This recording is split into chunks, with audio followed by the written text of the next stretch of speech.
Alright guys, welcome back. In this video we're going to talk about how we can convert a shapefile to GeoJSON. So you might be in a scenario where you have a bunch of shapefiles and you'd like to display them using Folium, but we need to convert them to GeoJSON first. So if that's the case, then just watch this video and we'll get that all figured out. But first I'm actually going to make a new Python file and call it Folium GeoJSON, and I'm just going to copy this stuff in here, and I'm going to upload this to GitHub. So I don't want to keep writing over the same file.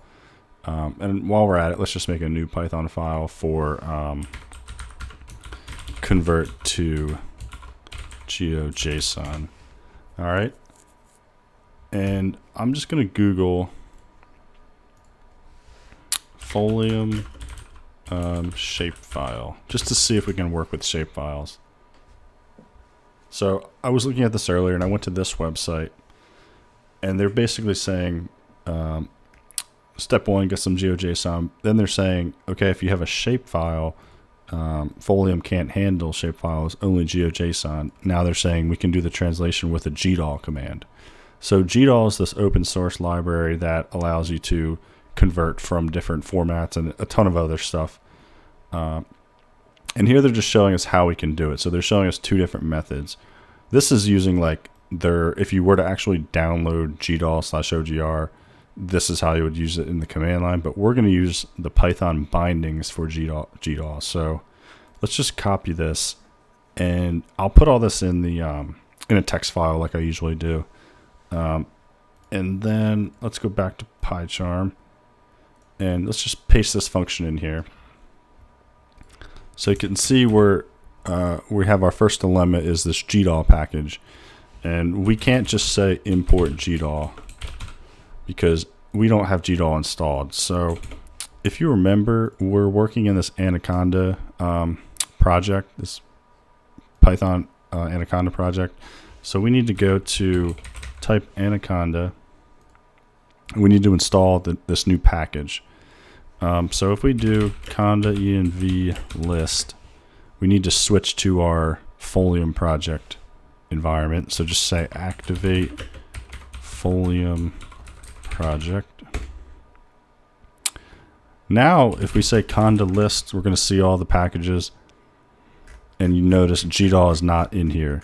And I have a feeling, or I know this actually isn't going to work because I was doing it earlier, but let me show you how this should work. If we just say Anaconda Gdal, this is the package we need. And if we try this command here, it wasn't working for me, and I'm pretty sure it has to do with my version of Python. So my Anaconda project is using Python 3.8, which is pretty new. And when I do this, it just doesn't work. It never solves this environment. So what I did before I started this video, I actually made a new Anaconda project, and I used Python 3.6 instead of Python 3.8, and it worked then. So basically, if you have a different version of Anaconda, or if you can get it working with whatever version you have, that's great. But you might, if you're using 3.8 like I showed you guys how to do it earlier in this tutorial series, then we're going to run into some problems. So I'm actually going to kill this because I know it's not going to work. And I'm going to make a new conda environment. So I'm going to close this conda prompt and reopen Anaconda, and this time run as an administrator. And we need to make a new environment. So I usually I Google the conda cheat sheet, and this is going to show us the command. So you can see here, we want to create a new environment, install Python 3.5. So we're going to do this, but install 3.6 instead. So let me just paste that in here. Copy, paste, and I want 3.6.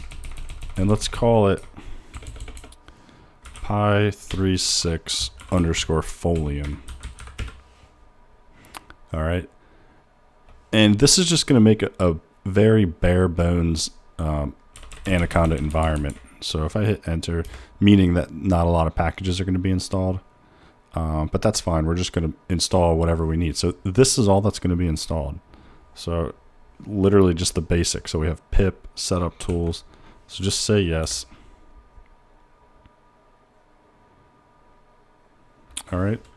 And now just say conda activate Py36 Folium.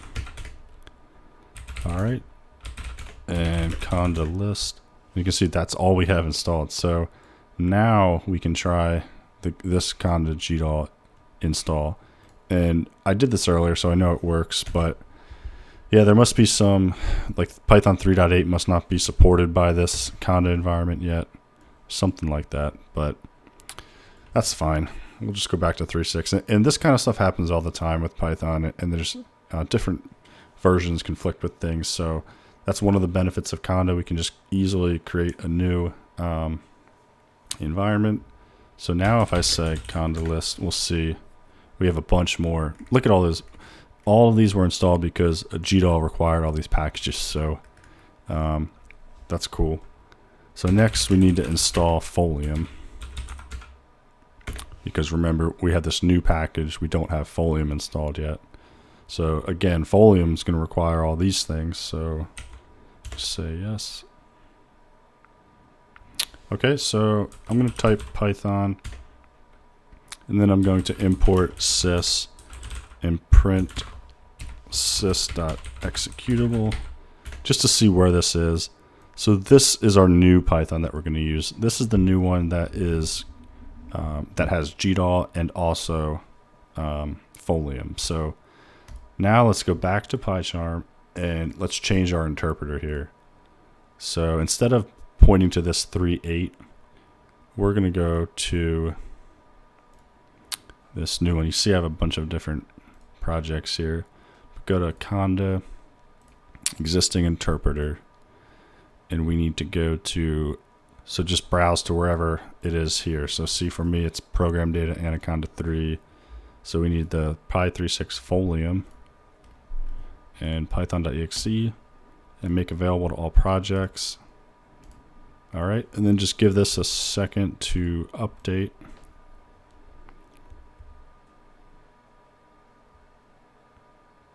All right, looks like we're good. So now the way we import Gdal, it's not just import Gdal. We say from OSGeo import Gdal.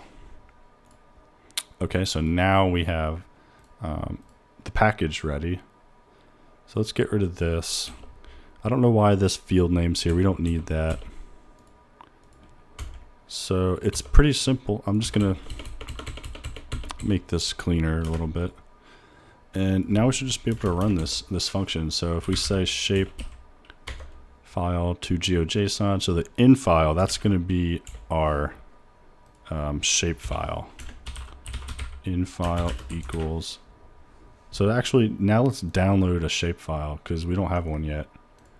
So I'm actually going to download GeoJSON United States. And I'm pretty sure there's shape files here. Remember, like when we were looking at this, we picked the GeoJSON first, but now we're going to pick shape. So show this in the folder. I'm going to cut this and paste it in our project folder. You don't need to do this, but I'm just going to do it. And now, can we? I don't think we can unzip from here. No. Let's go here and unzip this. And you're probably familiar with shapefiles, but there's a bunch of files associated with a shapefile. So if I go in the folder, I don't know why, we don't need this Mac OS X. Here is our shapefile. So I'm going to shift right click, copy as path, and then paste this here. And get rid of the extra quotes. All right, so that's our in file. Oops.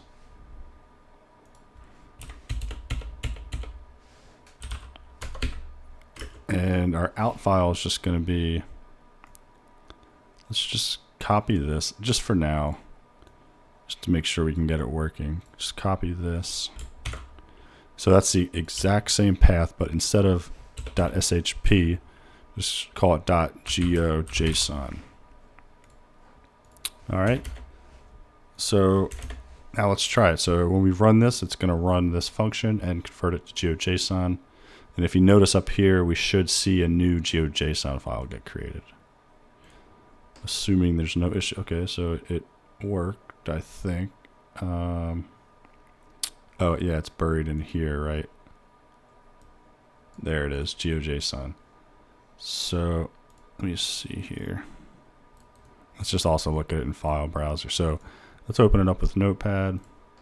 And you can see, there we go. Now we have a GeoJSON converted from a Python file. So, you know, now we're able to use that GeoJSON file